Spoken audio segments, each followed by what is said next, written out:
Bapak, Ibu, saudara-saudaraku, selamat berjumpa kembali dalam kasih Tuhan Yesus Kristus. Salam sejahtera, kiranya damai kasih Allah bersama-sama dengan Bapak, Ibu, saudara-saudaraku semua, dan para anak-anak. Kita akan bersama-sama merenungkan firman Tuhan hari ini yang diambil dari kitab Injil Matius pasal 24 ayat 42 sampai ayat 44. Mari sebelum kita membaca Alkitab dan merenungkannya, kita berdoa terlebih dahulu. Ya Bapa yang baik, inilah kami anak-anak-Mu yang rindu untuk menerima sabda-Mu. Kami mau mendengarkan suara-Mu. Dan biarlah Bapa Engkau memberi kekuatan kepada kami, memberi bimbingan kepada kami untuk selalu mengisi hari dan waktu kami dengan sukacita dan dengan kebaikan serta hikmat yang asalnya dari Tuhan saja. Inilah kami ya Bapa, bersamalah dengan kami, bersabdalah, karena kami sudah siap untuk menerimanya. Di dalam nama Kristus Yesus kami berdoa. Amin. Inilah firman Tuhan. Karena itu, berjaga-jagalah, sebab kamu tidak tahu pada hari mana Tuhanmu datang.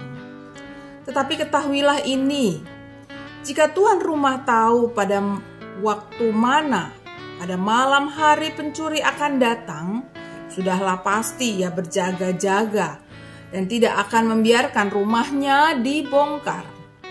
Sebab itu hendaklah kamu juga siap sedia, karena anak manusia datang pada saat yang tidak kamu duga. Demikianlah firman Tuhan. Berbahagialah kita yang suka merenungkan firman Tuhan dan yang memelihara dalam kehidupan kita sehari-hari. Haleluya. Bapak, Ibu, saudara-saudaraku dan anak-anak, waktu adalah pemberian gratis yang kita semua terima. Selama kita hidup, semua orang menerima waktu dalam jumlah yang sama. Namun menyedihkannya, karena hal di atas, malah seringkali kita menjumpai orang-orang yang tak cukup menghargai waktu. Kata mereka, toh masih ada waktu, atau masih panjang waktunya, dan lain-lain. Semua ungkapan itu bukan untuk mengatakan bahwa memang waktu menjadi semakin panjang, kan, atau menjadi lebih panjang. Namun itu mau mengatakan bahwa saya tak perlu mengerjakan apa yang harus saya kerjakan. Memang kita harus memperhatikan mana yang penting dan mendesak terlebih dahulu, yang tak bisa ditolak untuk dikerjakan lebih dahulu. Namun realitanya seringkali kita malah tak menghargai waktu seperti seharusnya. Nah, bacaan Alkitab kita tadi mengingatkan kita bahwa kita diingatkan untuk menghargai waktu. Hal ini dikarenakan karena kita tak tahu kapan waktu Tuhan akan datang pada seseorang.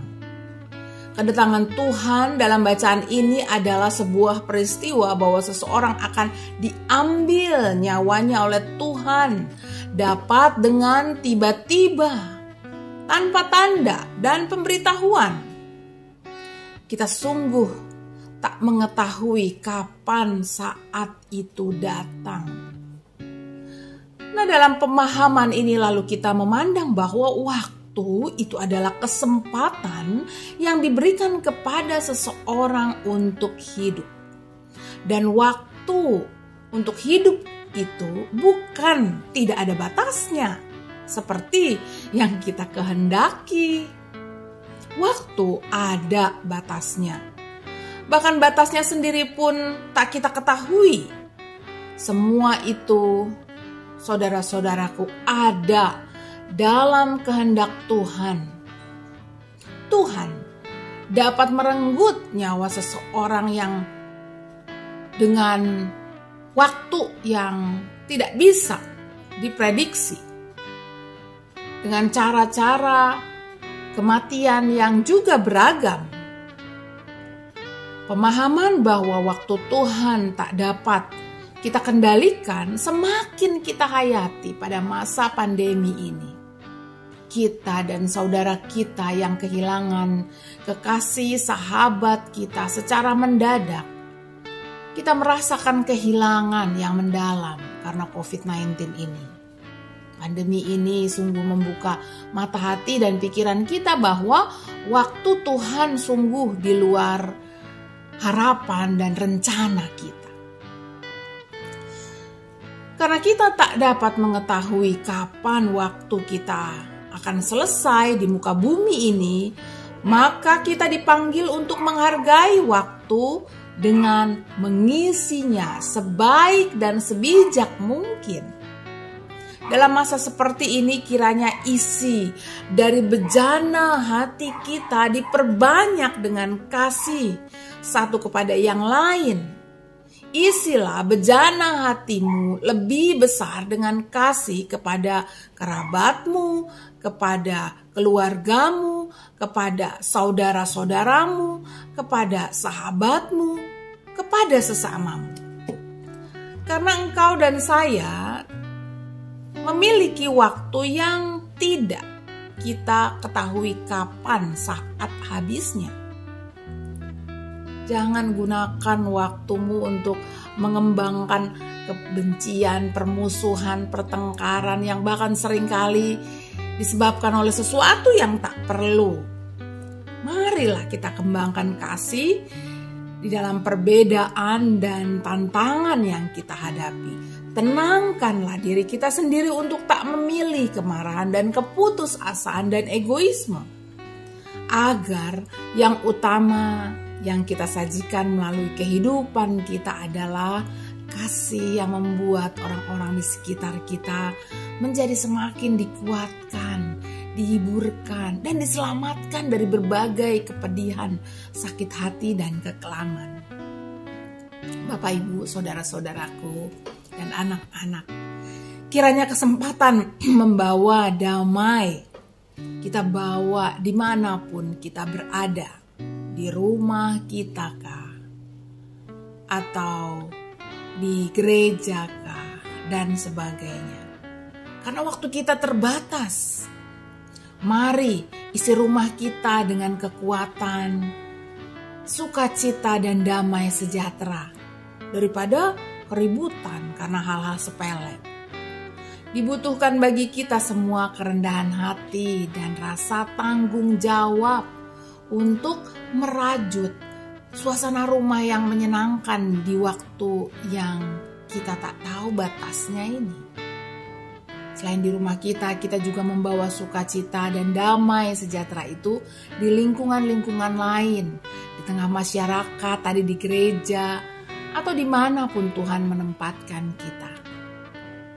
Jadi Bapak Ibu, saudara-saudaraku dan anak-anak, akibat pemahaman bahwa kita tak tahu kapan tiba waktu Tuhan mendatangi kita, mari kita mengisi waktu yang masih Tuhan berikan ini dengan kebaikan dan membawa sukacita dan damai.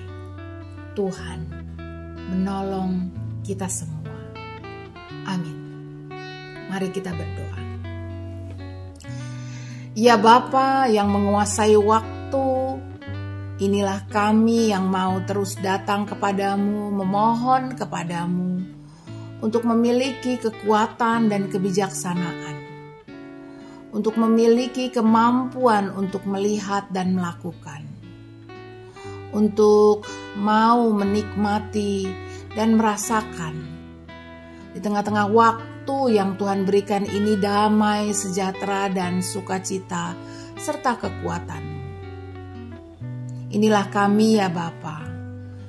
Kami juga berdoa pada saat ini untuk saudara-saudara kami yang sedang menghadapi tantangan karena berhadapan atau karena sedang melayani anggota keluarganya yang sedang sakit. Mohon Tuhan Engkau berikan damai sejahtera, kebaikan dan kekuatan-Mu saja, supaya mereka boleh melakukan dan mengisi waktu ini dengan tanggung jawab kepada Tuhan, dengan mengasihi dan melayani anggota keluarganya itu. Kami juga berdoa untuk saudara-saudara kami yang sedang menderita sakit, entah karena COVID atau karena penyakit-penyakit lain Tuhan, dan harus menghadapi persoalan-persoalan karena penyakit ini. Ya Tuhan, tolonglah berikan kekuatan iman kepada mereka. Buatlah mereka mensyukuri waktu, kesempatan yang Tuhan masih berikan kepada mereka. Dan dalam keadaan sakit pun mereka tetap dikasihi oleh Tuhan karena masih bisa memakai waktu ini untuk kebesaran dan kemuliaan nama-Mu dengan berdoa atau dengan selalu menunjukkan kebaikan dan kasih sayang Tuhan. Ya Tuhan, kami juga mau berdoa untuk saudara-saudara kami dan kami semua yang masih terus bekerja keras di dalam dunia ini untuk menghidupi keluarga kami. Kiranya Engkau memberikan kekuatan, kesehatan, dan damai sejahtera-Mu, dan terutama rasa cinta dan tanggung jawab untuk mengisi waktu ini dengan sebaik-baiknya seperti untuk Tuhan. Tuhan, tolonglah. Inilah doa kami ya Bapa, sempurnakanlah, karena kami mau berdoa di dalam nama Tuhan Yesus Kristus yang sudah menjadi juru selamat kami. Amin. Bapak, Ibu, saudara-saudaraku dan para anak, selamat berjumpa kembali di lain kesempatan.